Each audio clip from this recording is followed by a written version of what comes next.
So the illness has spread. This stage on 0A, which is possible, is not actually super interesting at all. I'm gonna say this right away. Mostly, like 80% or even 75% of the stuff that we're doing is stuff that we've already done on other timepieces, like we're retreading a lot of old ground. I mean, some of it has slightly changed, but it doesn't actually impact us that much at all. So, for the most part, it's just gonna be the stuff that we've already done before. And this bit of stuff that is new, like the bit of islands with the plants on it where we're getting shot at, they're not super special either. I mean, we just run through them fairly normally like we would in any normal playthrough. Just that we're not using the A button, but that doesn't actually change too much. Come on. I'm doing this one first because there are some lines that I could accidentally grab onto, and if I grab onto any of these lines up there, I will have to reset because I can't get off any of these lines unless I press the A button. There's pretty much nothing else. Or, well, if I die, but there's no enemies or anything around that could hit me, so I wouldn't be able to do that. Yellow Band Hills, which will tell you that there's one treasure there, even though there totally isn't anymore. A lot of people got confused by this. Unless there is one and no one's ever found it, huh? Anyway, this one is a very difficult jump. You have to do an almost frame perfect or even frame perfect input on your ISAT. In case, I mean, I say this almost every time I talk about the frame perfect ISAT, but I mean, I might as well because maybe there's people that maybe watch this one before watching any of the other ones. So, and I'm doing mostly boring stuff right now anyway, or simple stuff rather. It's actually not that easy to be exact, but yeah. Might as well talk about it. So, what I'm doing with the ISAT is I'm pressing the ISAT obviously to gain some air, but you actually gain more air the shorter you press the ISAT. So if you press the ISAT for only one frame, you actually get quite a bit of height out of that press. I hate when that happens. That last bit of the fence, like the very front of that fence, does not have a hitbox. Even though it totally looks like it does, but it doesn't. That's very annoying, and that's not the first time that happened to me. But yeah, I can't actually go to the very front of that fence because it doesn't have a hitbox. Woo. Anyway, so what I'm going to try and do is I'm going to try and press the ISAT for only a single frame, and if I do that, I get quite a bit of height out of it. Now, in order to do that, I can obviously just try and press it normally, but because it's on the bumper, not even on the bumper, on the shoulder buttons, the trigger, left trigger, what happens is, it's one of those buttons where it has a bit of leeway, like you can press the button halfway in or something before it even registers, and then you can like try and depress it. It's not quite as simple as pressing a regular button, and even that, pressing a regular button for one frame is also not quite that simple. Ouch. I don't even know if you need to do that, but I want to do it anyway. Come on.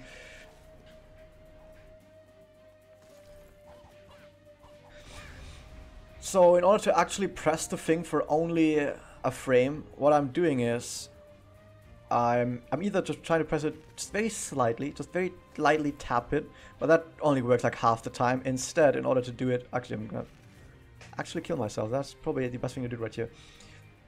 What I'm gonna try and do is I'm actually slapping my controller like this. I'm slapping it, and that actually gets it pressed for one frame quite often. Not always, not always. Sometimes it doesn't press it at all, and there are some very rare cases where it actually presses for 2 frames, but that's extremely rare.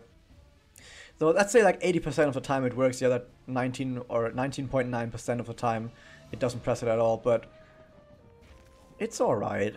That's a good enough percentage for me.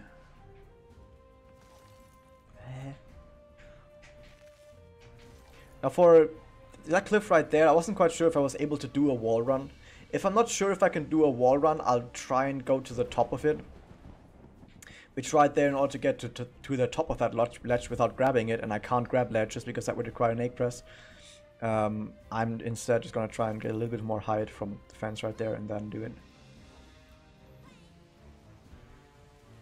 This one isn't actually quite that difficult, but there are some really weird jumps. Or at least one weird jump towards the end of this entire section where if I fail it, I'm gonna have to do the entire same thing over because this thing doesn't have checkpoints, which is alright for casual play because I think it's not actually too difficult.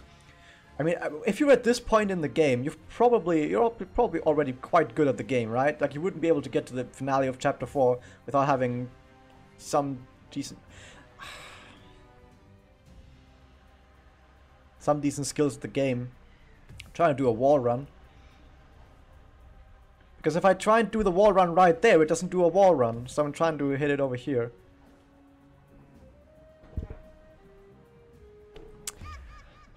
I'm not cutting stuff like that out. This is the real-time experience. With nothing held back. Okay. Let's just go over here, because this also works.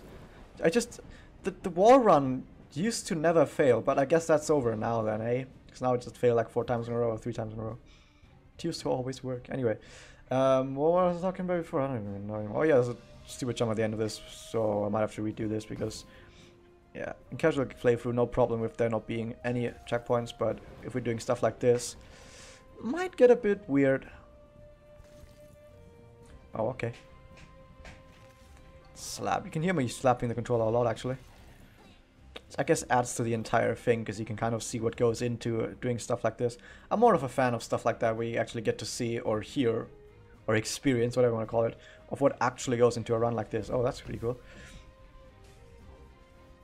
Which is why we use this. I got stuck there for a second. Amazing.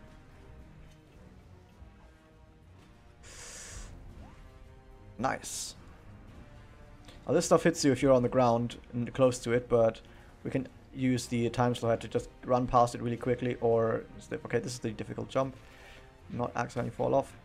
I can't believe it didn't do it. Now it works. And for some reason you actually take double damage on this entire thing.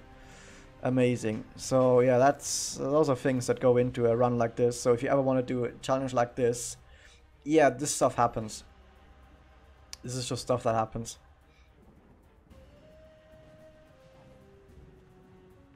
The stuff you have to deal with when you do a run like this.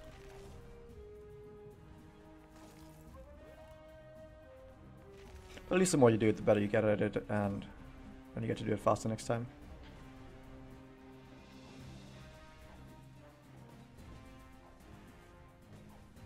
Well, there was health around here. He's not fast enough. Okay, try this one again. Cooldown. That was really close, guys. I almost got hit by that. Come on. Really weird wall jump behavior there, but whatever, we got it. Okay, now we can kill ourselves again. One more bulb and then we're done. It's a long stage. Long stage. The reason I kill myself is not because I have to, but rather because it just gets me back to the start of the area, so I don't have to backtrack for the entire area. I can just be like, well, this is how I get back very quickly and very easily without having to do much. Okay, the last bulb is thankfully not at the Twilight Bell, because that would be annoying, because the Twilight Bell free roam area to get to the Twilight Bell is probably the worst of them all. So good that it's not there. We just have to get to the other one, which is over down there. Thanks, game.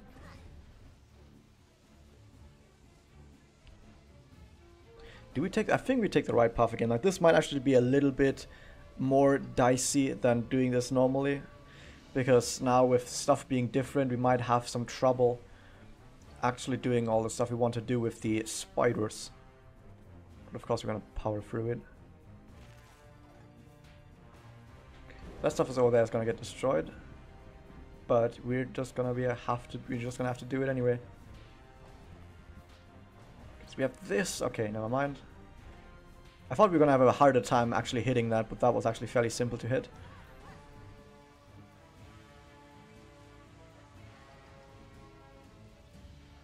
Okay, and from this point on we just try and get really high and go to the top. Amazing.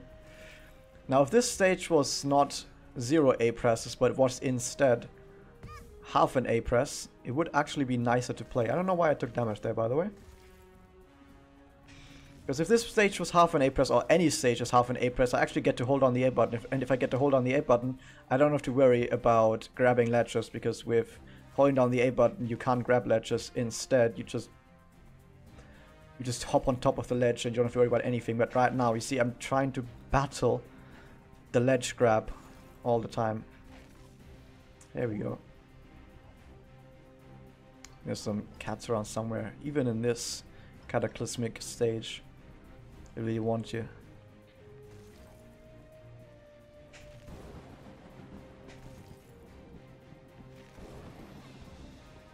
This actually helps a little bit. I remember what we did when we did this the first time on the other stage. We had to go up here. I still have to do that. But now it's actually a tiny bit easier, because we get to use the grapple point. And the grapple... Oh, why did I do that? The grapple point is a little bit nicer. That thing does not have a hitbox. Cool. The grapple point right there gets a little bit closer. Still, it's not what I would call free. But it's definitely not free. You still have to hit a specific spot where it actually allows you to wall run, as you can see. But I would say it's still, in total, a bit more consistent than before. Just a little bit, though. It's cool, though, that deaths don't really matter too much in here. Because it can't ever screw you over or anything. That's not very high, but we almost had it.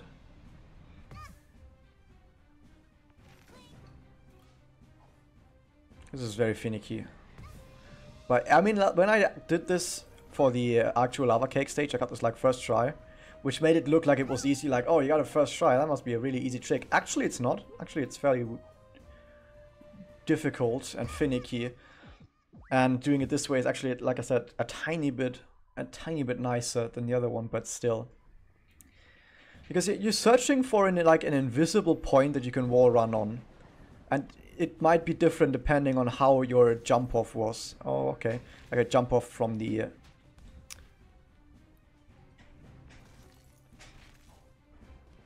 Nice. Like your jump off from the other point was. Okay. I'm trying to wonder how we get up there, but... So we didn't actually have to go over there. I'm an idiot. Sometimes I forget stuff while doing a stage. Sorry, guys. Not that it matters too much. This is part of the challenge. Okay, now I really want to have the other hat, the time slow hat, because this is going to get really crazy. Oh, I forgot you actually need the one hat here. Ouch. Never mind. It's just barely possible. Can maybe take some damage here. Now, if we're in the air... Oh, nice, thank you. If we're in the air from, like, for example, doing a dive, doing any of this, we don't actually have to worry about getting thrown into the air like that. But, of course, if we have cooldown and we can't use a hat, then we might be in trouble. Ouch. This is the very difficult part, as you can see. I don't even have to tell you this is difficult. I mean, just look at it. And there we go. Jesus. Woo. What a long stage. Most of this was very simple, but I mean, it wasn't completely all of it simple. There was some stuff in there that was maybe a little bit sweat-inducing, but for the most part, very simple.